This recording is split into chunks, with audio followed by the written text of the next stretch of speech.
Good afternoon. I'm Joel Franklin, and welcome to JLG's Books We Love with Deborah Ford and Leslie Bermel. Today, we'll learn about new books that will keep your kids reading all summer.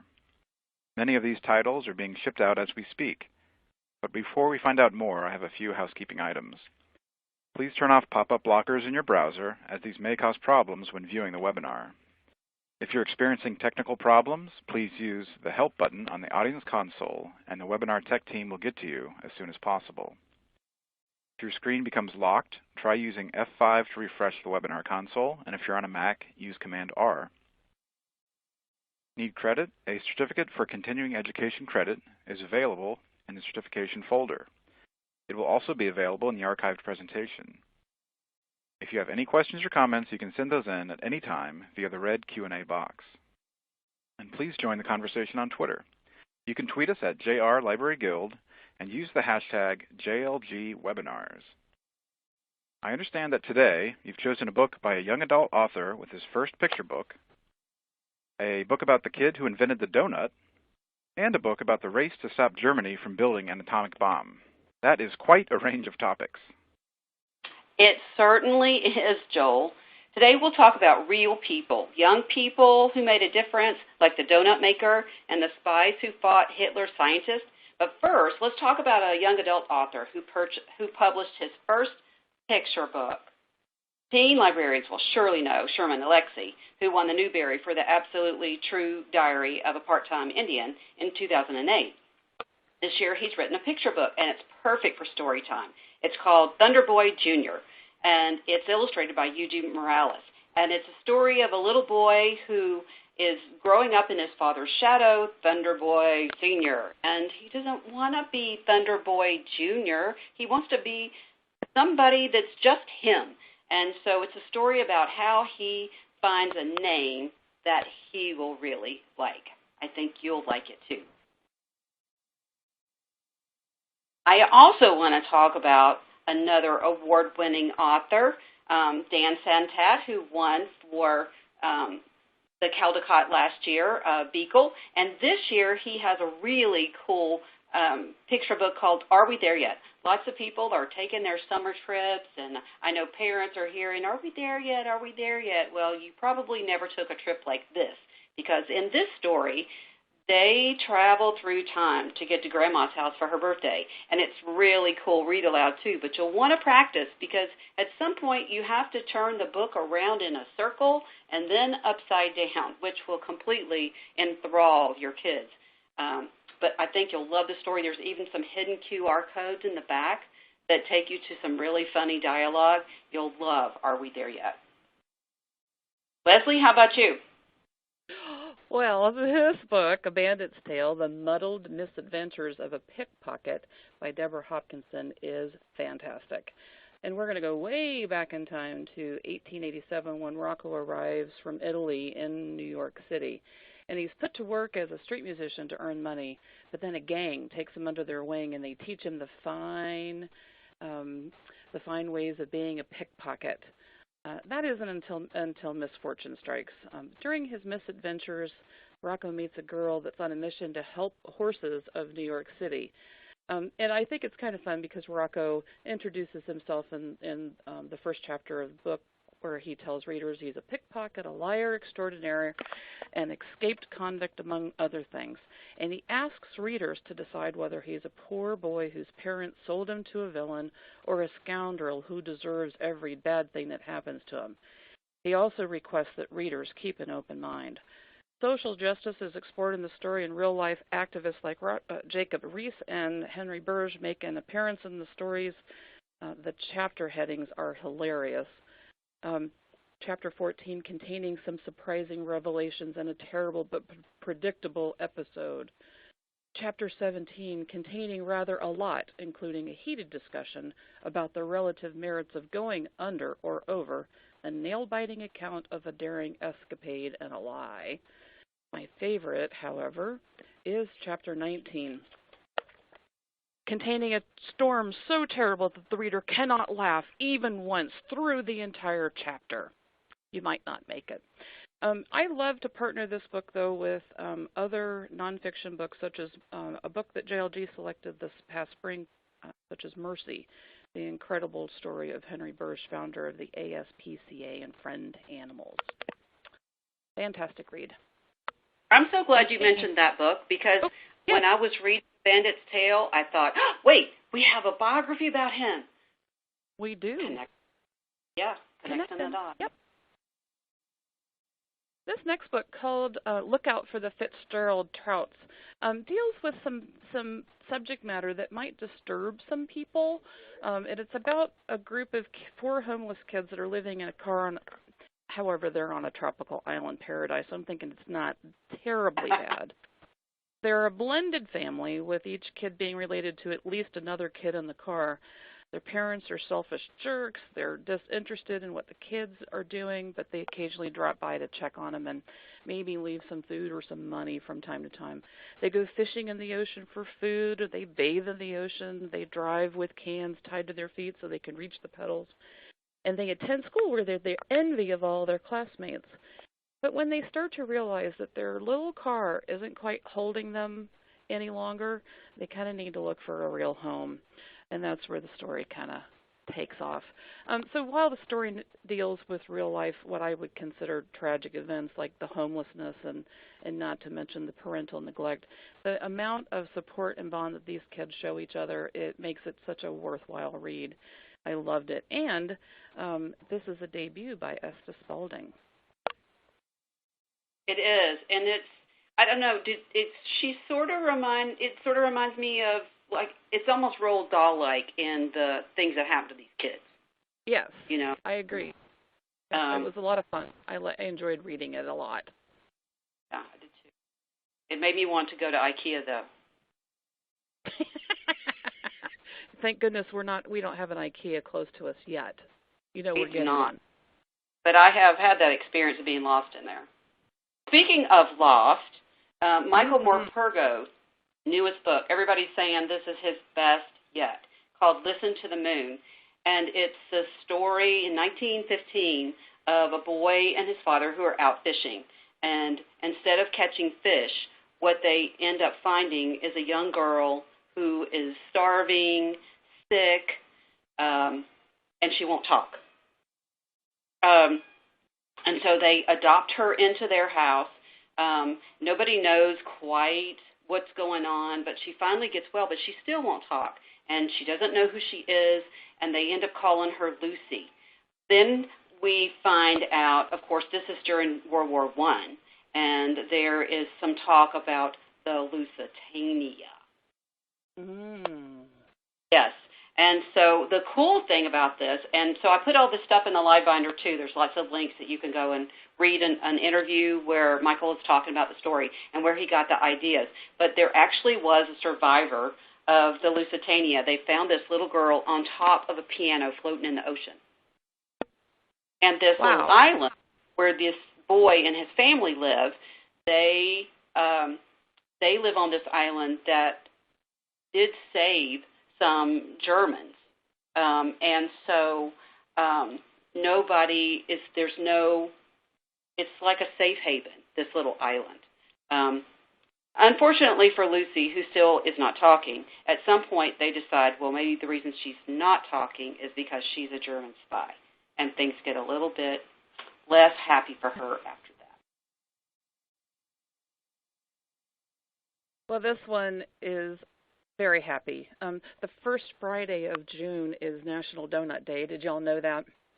I missed it. You missed it? Oh, darn. Celebrated both. What? I celebrated anyway, just not on that day. Good. Well, celebrating Donut Day is probably not a bad thing every day. Well, you are worried about your waistline. But The Whole Story of the Donut by Pat Miller with illustrations by Vincent Kirsch is the story of Hanson Crockett Gregory, who was only 13 years old when he went to school to sea for the first time, and that was in 1844. He rose through the ranks pretty fast, but just a few years into his tenure on board a ship, he became an assistant to the cook on board a ship called the Ivanhoe, and that was in 1847. And one morning, Gregory and the cook began to prepare breakfast, and that was going to consist of fried cakes. So they shaped balls of dough and threw them in a vat of lard to cook. And when they came out, they were sweet and crispy on the outside. But when they were served, the crew moaned, "Sinkers!" And they called them sinkers because the dough wasn't cooked all the way through, and it felt like cannonballs in the sailors' tummies. And it was terrible. So while Gregory was making another batch, he came up with an idea to cut holes in the center of each sinker, because it was only the middle that was the part that was kind of So when he did that, and they got cooked again, of course they were cooked all the way through, and the sailors gobbled them all up, and they loved them, and so a new tradition was born.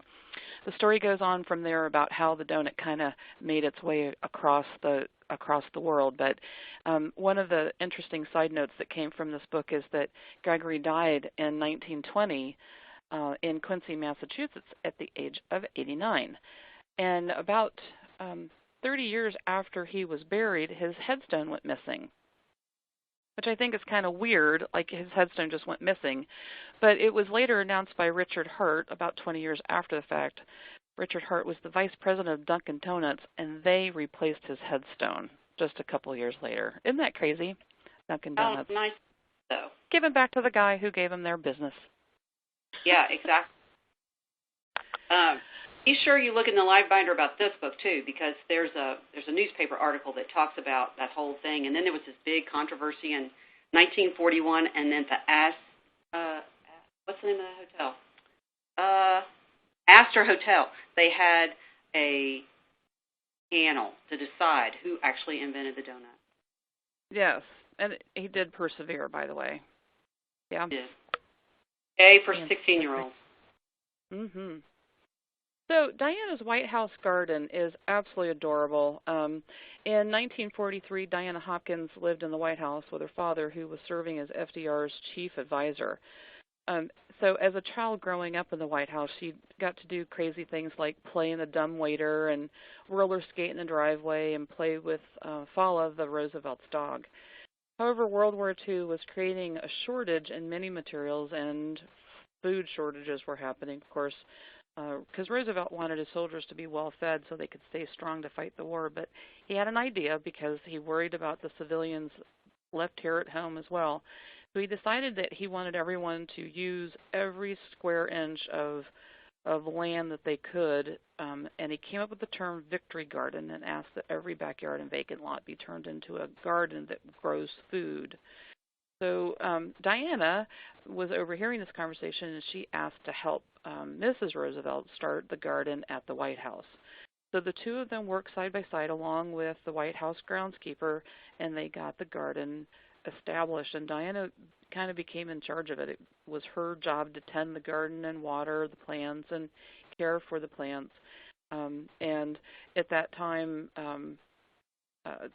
newspaper men came and took pictures of her with Eleanor Roosevelt, and by the time the season was kind of starting to wane, they had a huge dinner, a feast with all of the pickings from the garden.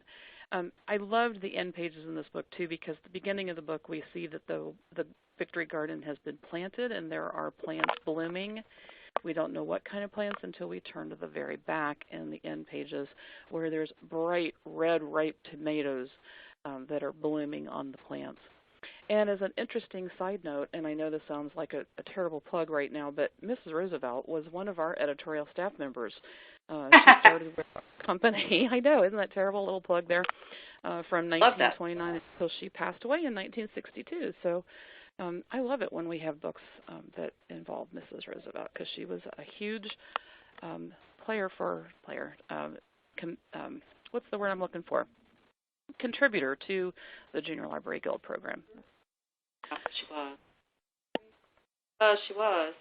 On a completely different note, another true story is Crossing Niagara by Matt Tavares. And some people much rather be on the ground.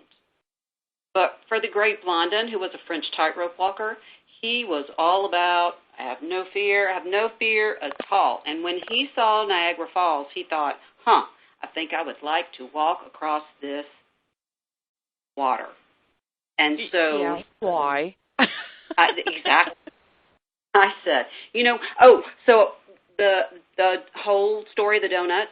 So I read that book, and I went, I need a box of donuts. So I went right out and bought us a box of donuts for downstairs. But Joel said, yeah, you should move on that. And so out I went and got us donuts. But I read this book. I'm good on the ground. I'm really good on the ground. So this guy, the Great Blonde, and not only did he walk across Niagara Falls, over the course of a year, he went 300 times. And it's 300 crazy, isn't it? Back and forth. One time he took somebody on his back. He took his manager on his back and walked with him across. He laid down on the rope. Later on, not in this story, but you'll read about it in the back matter, he took a stove, walked a stove out to the middle, and why? an omelet, and then he lowered it down to a boat that was, down on the water. It will absolutely amaze you. And then when you read a little more in the back matter, it tells you that he never ever fell in his career. He had a moment, though, didn't he? He had a little moment when he was crossing one place, I think. Yeah, But it was that little, which is in the book, where he's kind of like, "Whoa, I'm going to lose my balance here." Yep. It got a little wobbly. It's a picture book, It has to have a happy beautifully ending. Illustrated. And gorgeous, yeah. It makes you want to go to Niagara Falls. Another nonfiction book. We always have to sing, right, Leslie? Do we really? Sing when we do these. There were some holes in the middle of the ground, the prettiest holes that you ever did see. And the grasses waved all around, and the grasses waved all around.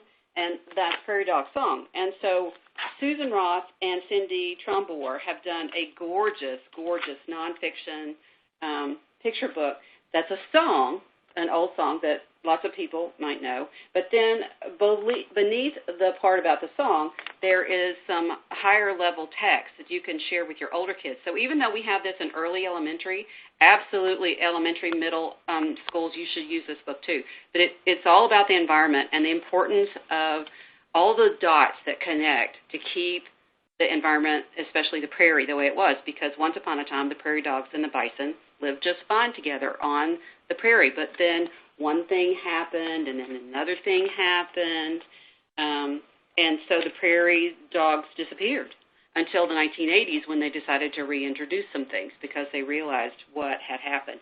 And if you don't know the song, at the end of the book, there is music and all the lyrics, so you can sing it.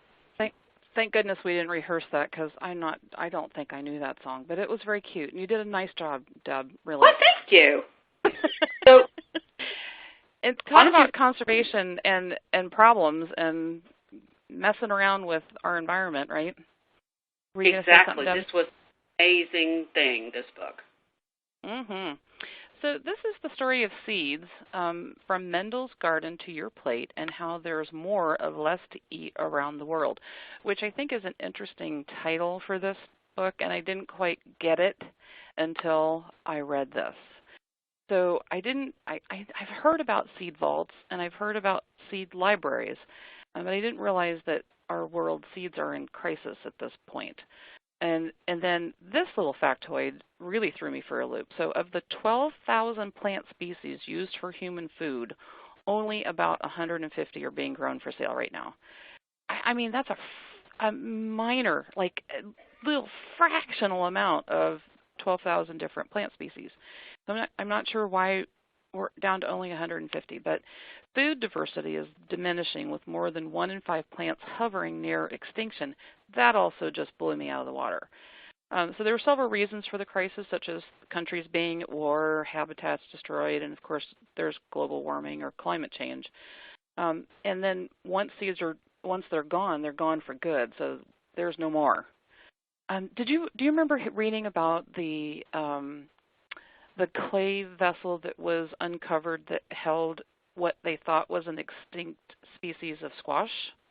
And the researchers planted it and brought the squash back to life, so to speak. Isn't that crazy? It is crazy. Yeah. So this is one of the reasons why some scientists have risked life and limb to protect the seeds, and why there are over 1,000 seed banks scattered across the globe in an effort to protect seeds, and many, what the author has lovingly referred to as seed warriors, researchers and scientists who are trying to save seeds from extinction. So the author also dives into topics such as GMOs and biodiversity and pollination.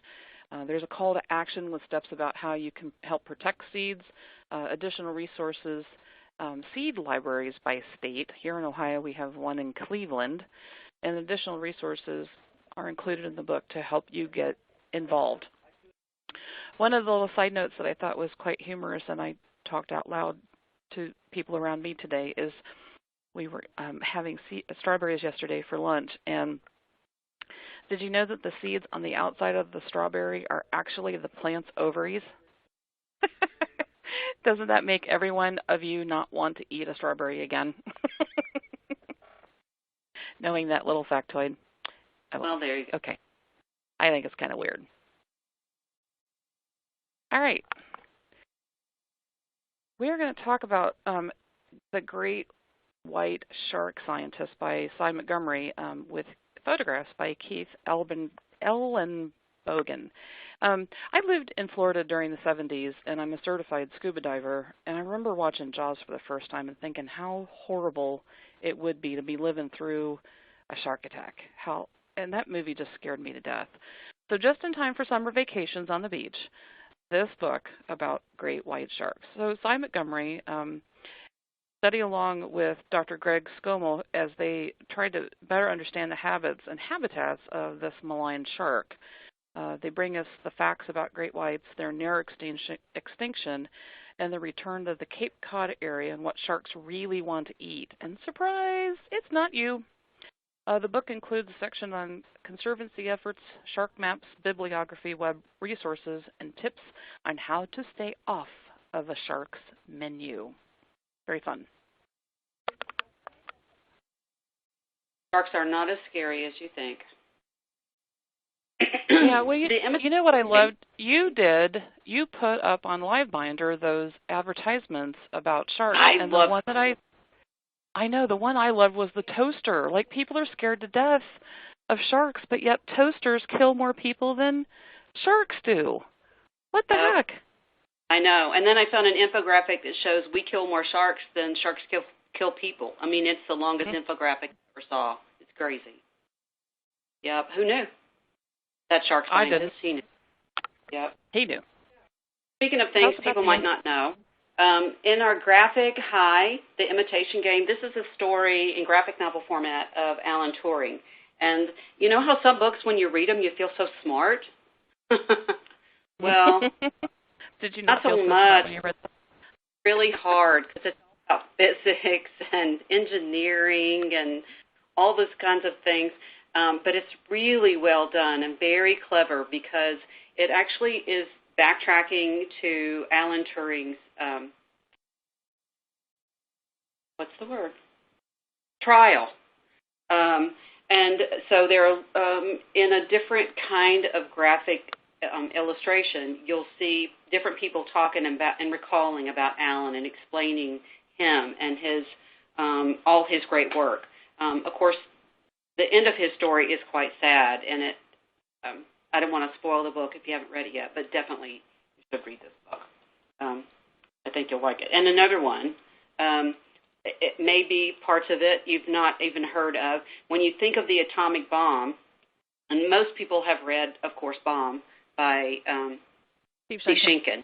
Yeah. So here's another one. If they like that one, they'll love this one too. This one is called Sabotage, and it's written by Neil Bascom, whom we also love for narrative nonfiction. And when he was writing this, he was first thinking it was gonna be a novel, but then he decided, you know what, this is really great nonfiction, and it reads like a spy movie, and it's about two teams of a British Army team and Norwegian spies who are going to go into Europe and help sabotage Hitler's army's attempt to build the atomic bomb. And you'd think that they'd be stealing some sort of chemicals or plutonium or something like that, but they're going to sabotage the production of, get ready, heavy water. Mm-hmm. Heavy water is what they needed to build this bomb. And so it's a survival story. It's a spy story. It's amazing. And it's full of lots of great pictures to show you what's going on. Well, strangely enough, it seems like we're talking an awful lot about the time during World War II. We must be having an awful lot of books about that right now. However, in Lucky Strikes by Louis Bayard, Amelia, or better known as Melia, her mother has passed and she's orphaned 3 kids without leaving behind a guardian for them. And Melia, as the oldest, is trying desperately to keep her family together and out of foster care. She also has to protect the family-owned gas station from a greedy business owner who wants to acquire it. Melia does not know who her father is, and so she's looking for someone to step up and take that role to keep her family out of foster care. And so when a hobo falls out of a truck that is crossing in front of the gas station, she goes over and sweeps away his grizzly whiskers on his face and adopts him as the father of the family. He kind of stays in the backstory while Melia continues to try to save the family and the gas station, but she presses him into service as the father that she's never known.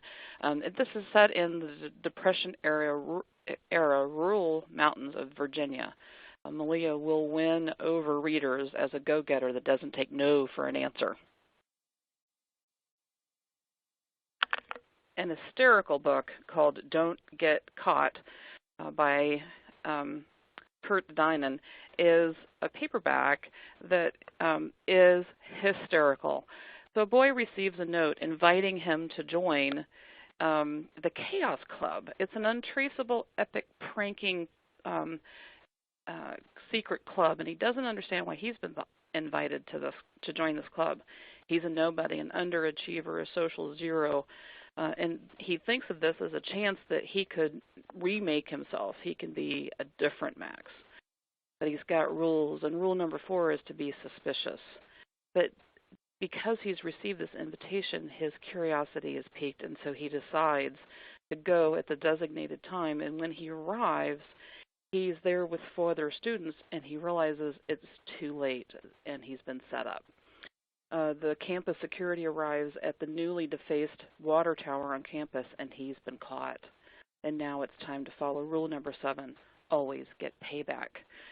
His rule number 1 from the first paragraph of the book is, rule number 1 in any quality heist film is don't get caught. So I'm quiet as I slip out my bedroom window, cross the roof in the cool darkness, and drop from the garage onto the wet grass. Overhead, my parents' lights may be off for the night, but this is a terrible idea any way you look at it. It's stupid, it's irresponsible, and borderline suicidal. But I'm going anyway.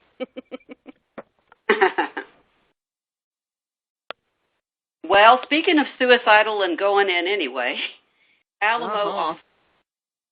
So this is book number 6 of the Hazardous Tales by Nathan Hale, who tells the story of Nathan Hale, who's postponing his hanging by telling historical stories.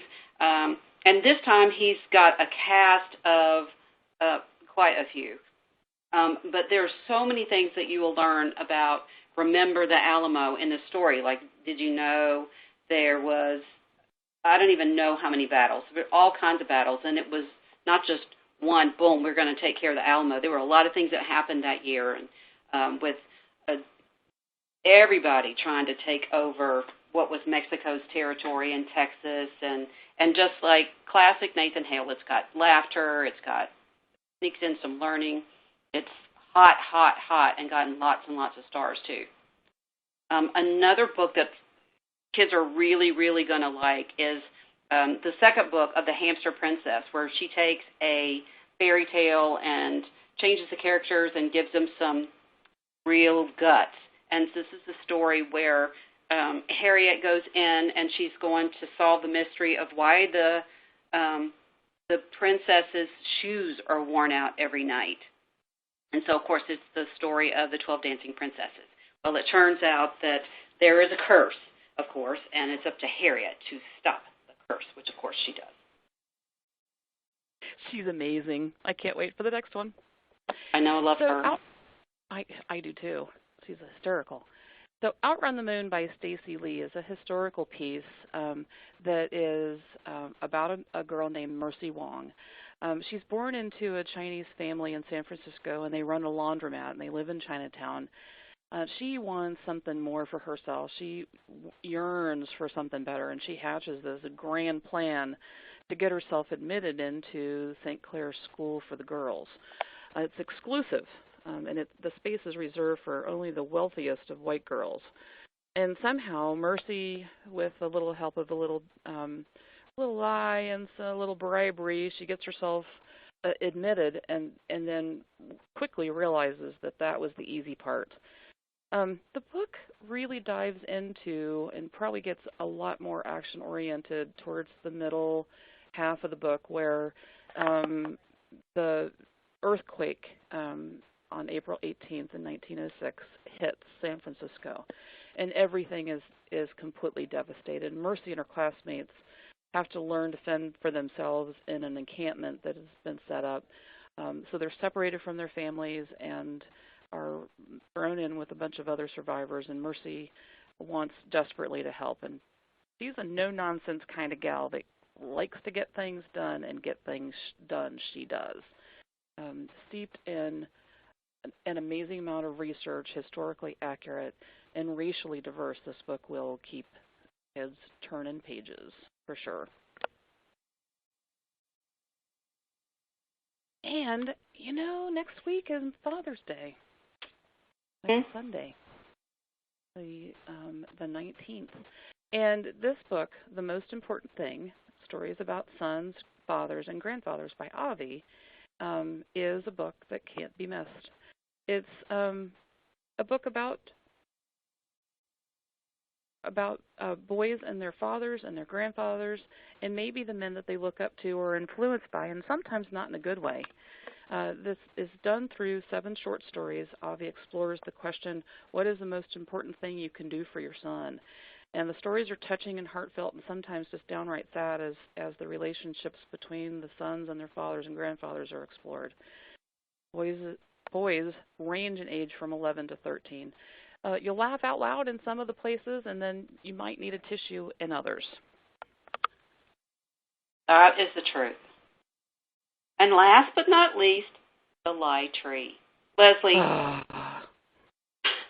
what do most trees need to survive, to grow, to make fruit?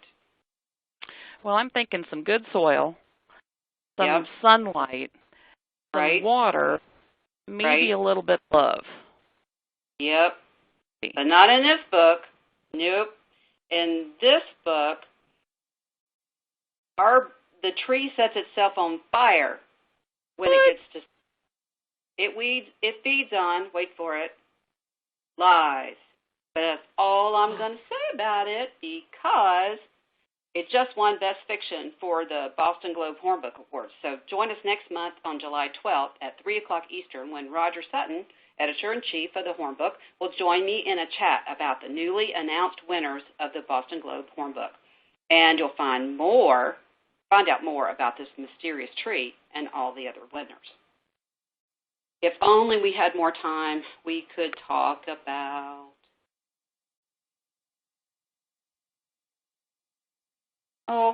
free verse, you're going to need a tissue. We will not be silent. Slacker, laugh out loud.